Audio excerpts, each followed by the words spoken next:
This is Repentless 2. It's my review of the game. This game was better than I expected because I read the description of the game, and I kind of suspected that Repentless 2 was just going to be Repentless 1 with some additional stuff added in.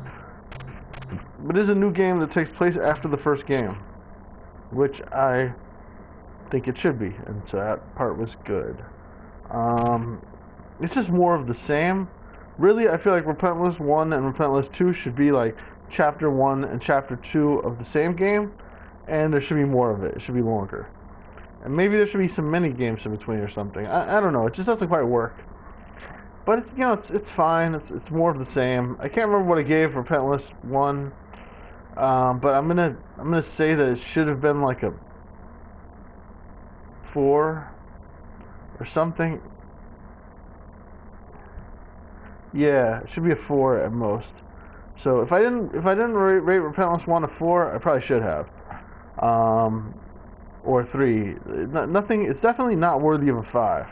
But the thing that makes me almost want to give it a 5 or a 6 is that it's kind of an interesting concept, and it's got some thoughtful stuff in terms of like some of the conversations and stuff. But the dialogue is so badly written in terms of grammar and stuff that you can't really take it seriously, and that's a problem because the game takes itself seriously. Yeah, so I think it fails especially on that level. It could be so much better in terms of like the imagery, in terms of the graphics, in terms of the cinemas. There could be more gameplay. There could be some kind of greater challenge. As it is, it's sort of like a badly written, poor grammar having visual novel, which is to say it's a visual novel, because pretty much every visual novel, that describes pretty much every visual novel, but this one's particularly short. It gives you more options, though, than the average visual novel. There's some kind of, there's technically some gameplay where you're trying to pick the right options to not die, to reduce the number of hit points that are being taken off of you.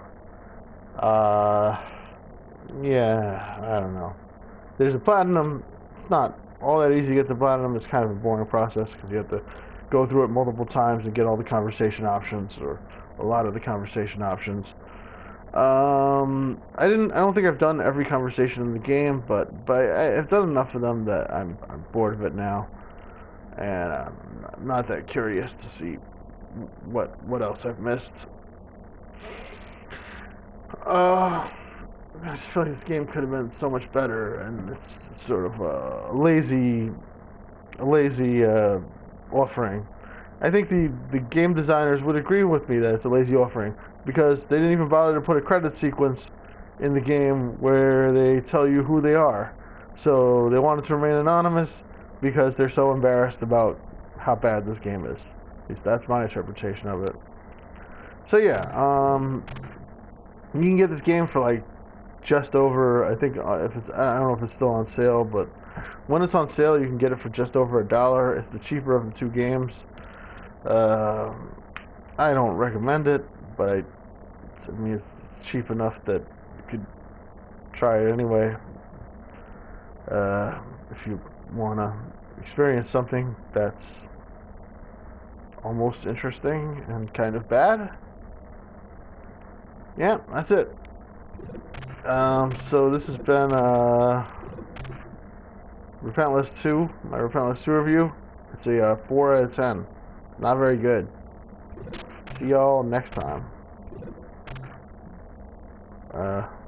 Yeah. Bye, everybody.